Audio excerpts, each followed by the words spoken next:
یہاں تک کہ ایک پتھر ہاتھ لگائے بغیر ہی کاٹا گیا اور اس مورت کے پاؤں پر جو لوہے اور مٹی کے تھے لگا اور ان کو ٹکڑے ٹکڑے کر دیا۔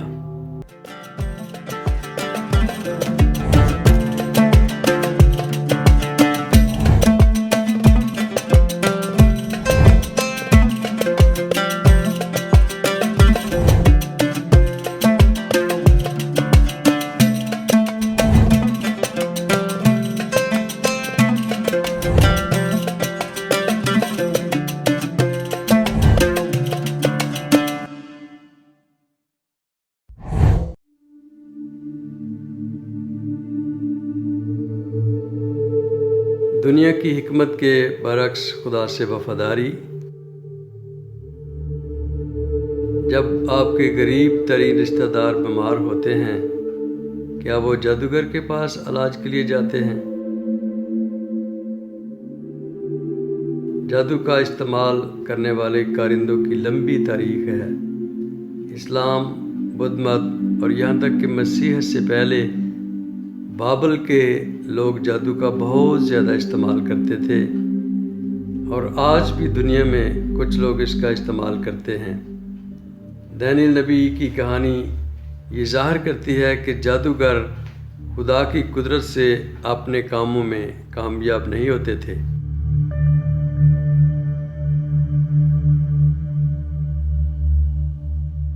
دانیل نے بادشاہ کے حضور عرض کی کہ وہ بھید جو بادشاہ نے پوچھا حکماء اور نجومی اور جادوگر اور فالگیر بادشاہ کو نہیں بتا سکتے، لیکن آسمان پر ایک خدا ہے جو راز کی باتیں آشکارا کرتا ہے، اور اس نے نبوکدنصر بادشاہ پر ظاہر کیا ہے کہ آخری ایام میں کیا وقوع میں آئے گا۔ دانیل 2 باب 27 سے 28 آیت۔ یہاں تک کہ دانیل نبی کے دور سے پہلے موسیٰ نبی کے ابتدائی ایام میں بھی جادوگروں نے خدا کے نبیوں کا مقابلہ کیا۔ انسان کو ہمیشہ جادوگروں کی طاقت پر یا خدا کے وفادار نمائندوں کی طاقت پر بھروسہ کرنے کا چناؤ کرنا پڑا۔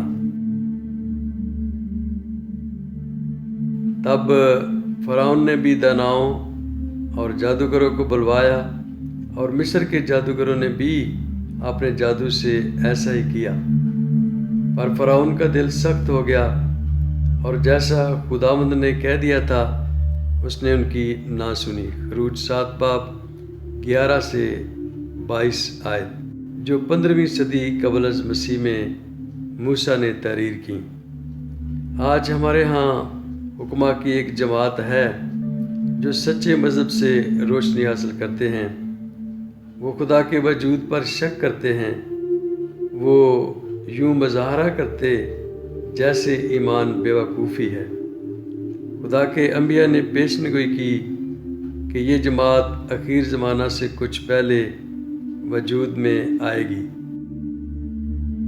اور یہ پہلے جان لو اخیر دنوں میں ایسے ہنسی ٹھٹا کرنے والے آئیں گے جو اپنی خواہشوں کے موافق چلیں گے اور کہیں گے کہ اس کے آنے کا وعدہ کہاں گیا، کیونکہ جب سے باپ دادا سوئے ہیں اس وقت سے اب تک سب کچھ ویسا ہی ہے جیسا خلقت کے شروع سے تھا۔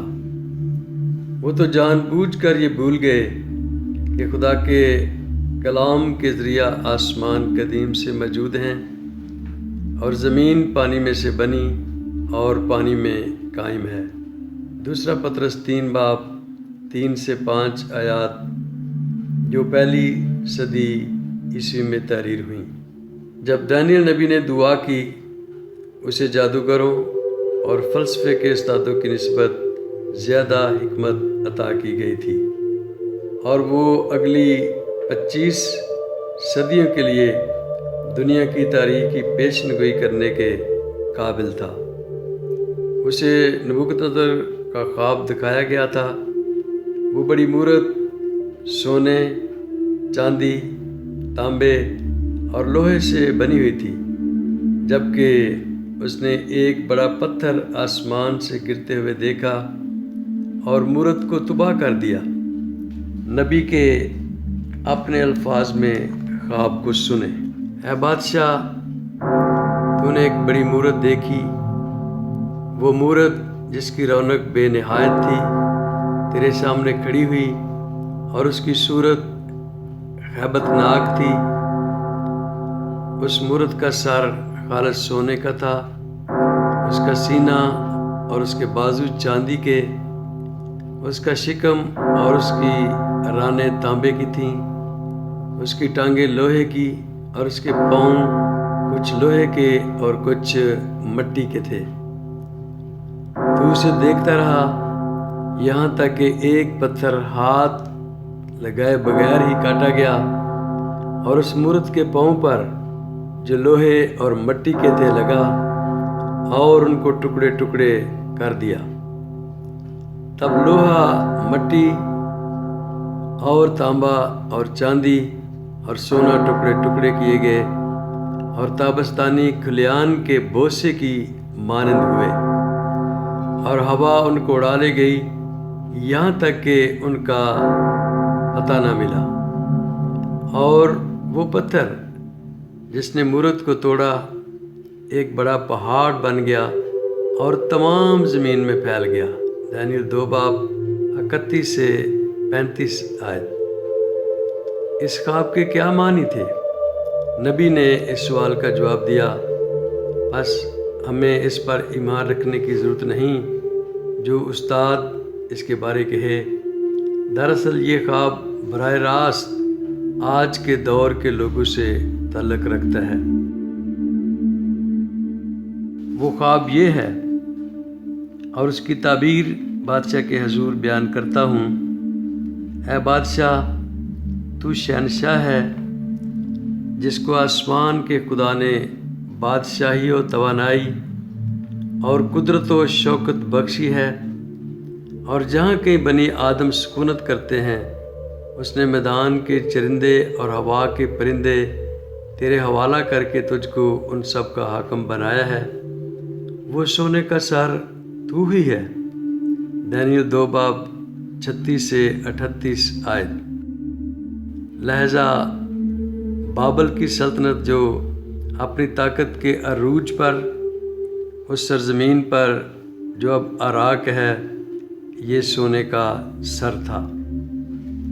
اور تیرے بعد ایک اور سلطنت برپا ہوگی جو تجھ سے چھوٹی ہوگی، اور اس کے بعد ایک اور سلطنت تانبے کی جو تمام زمین پر حکومت کرے گی۔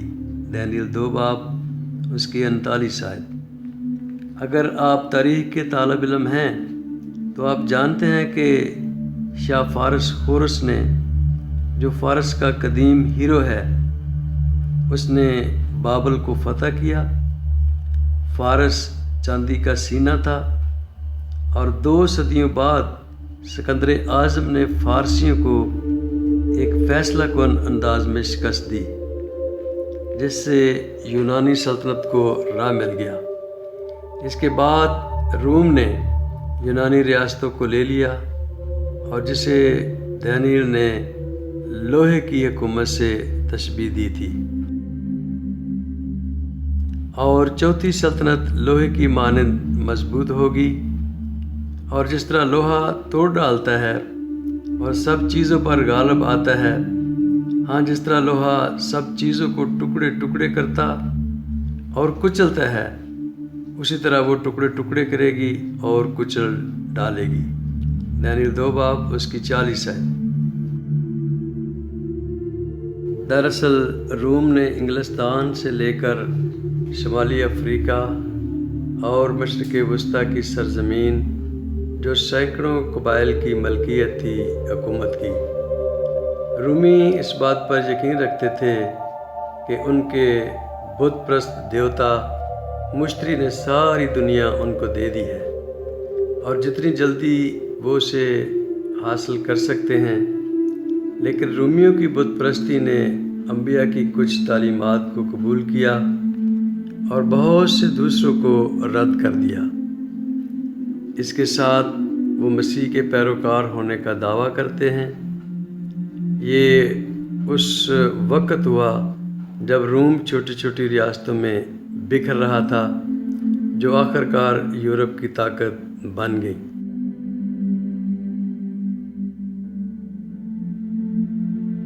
اور جو تو نے دیکھا کہ اس کے پاؤں اور انگلیاں کچھ تو کمہار کی مٹی کی اور کچھ لوہے کی تھیں، سو اس سلطنت میں تو فرقہ ہوگا، مگر جیسا کہ تو نے دیکھا کہ اس میں لوہا مٹی سے ملا ہوا تھا، اس میں لوہے کی مضبوطی ہوگی۔